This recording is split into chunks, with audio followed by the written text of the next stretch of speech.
Thanks for tuning in to Tech View. I'm CJ and today we are looking at the Nikon D3200.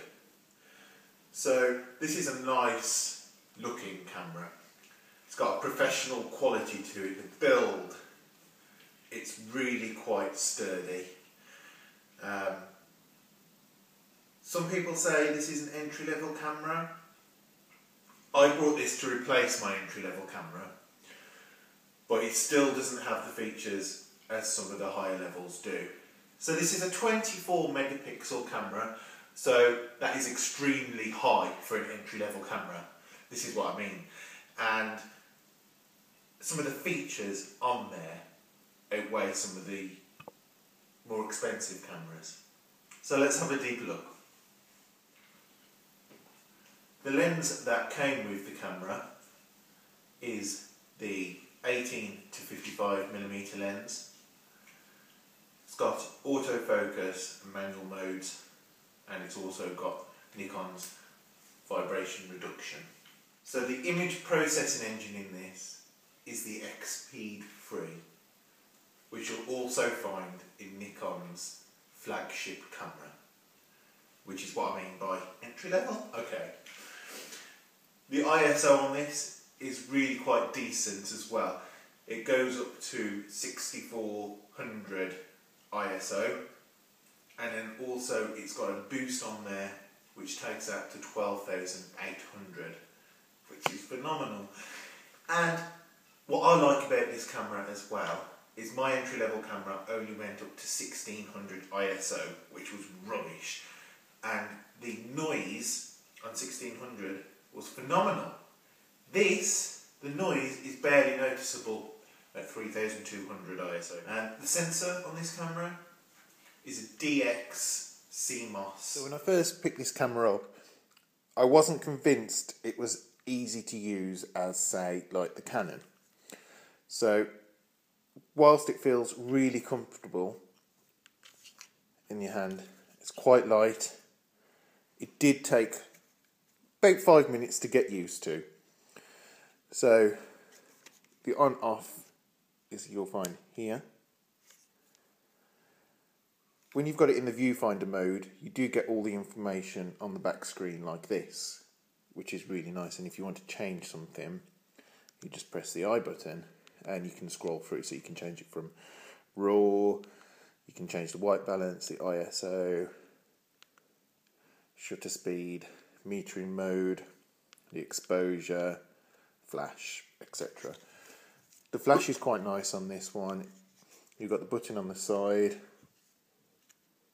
and it pops up as normal. You've got a function mode here, so if you just quickly, whoops,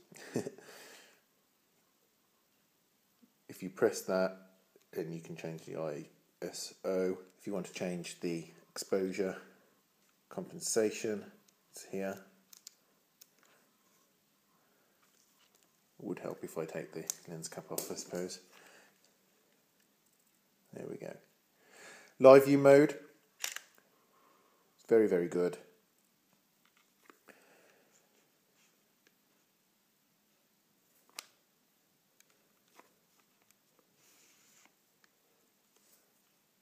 If you are a complete beginner, you can put it into guide mode. And you can choose what you want to do. So if you want to shoot, okay. Do you want to do it easy or advanced? We'll go for easy. And then you can choose whether you want it in auto or what type of surroundings you're in or what you want to take pictures of. And that will automatically set the settings for you. One thing that I'm not used to is if you want it in automatic mode, you have to switch into automatic mode. But then that also means that you can't do automatic straight to manual, and it locks the focus ring in place, so you can't do it. So if you want to put it in manual, you do have to switch it back to manual. You can't do it from the settings on the camera. And also, one good feature I have found is really handy if you're shooting at slower shutter speeds and you haven't got a tripod with you, the vibration reduction is really quite good. One thing to note, if you use a lot of filters, the lens that comes with it, this Nikon DX 18 to 55mm lens VR, the focus ring does spin. So just be aware of that. Another good feature is HD movie mode. If you need to catch some video instantly and extremely quickly, you can. You simply just press the red record button mode there and it will record in automatic mode. I've played around a little bit with the video settings on this camera and it does seem beneficial, rather than record movie in automatic mode, to just quickly run into the settings, go to movie settings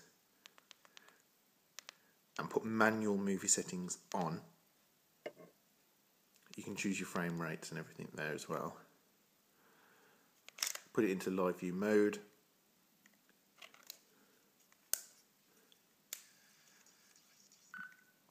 And then you can change the ISO and the shutter speed that you want to record in. But bear in mind that you can't take the shutter speed lower than 30 to take pictures with when you've got manual movie mode on. If you're a fanatic HDR photographer, then unfortunately this may not be the camera for you because it doesn't have automatic bracketing mode on here.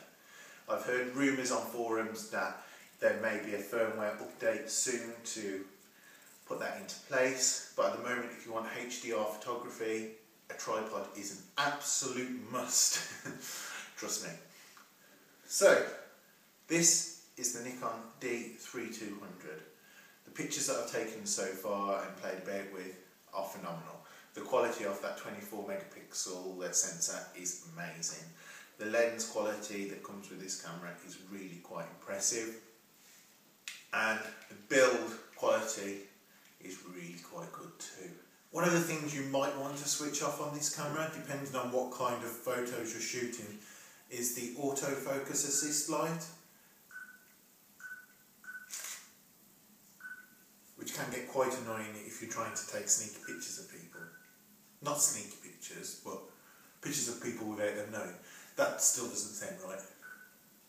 One of the good things, if you want this camera for recording movie mode, is there is an external mic input. You've also got micro USB, micro HDMI, and then a slot there for GPS. Apparently with this camera you can get modules, and especially a Wi-Fi module. And this doesn't allow you to connect to a network, but it does allow you to connect to a smart device. And then from there, you can upload your photos to wherever you like. That is the Nikon D3200.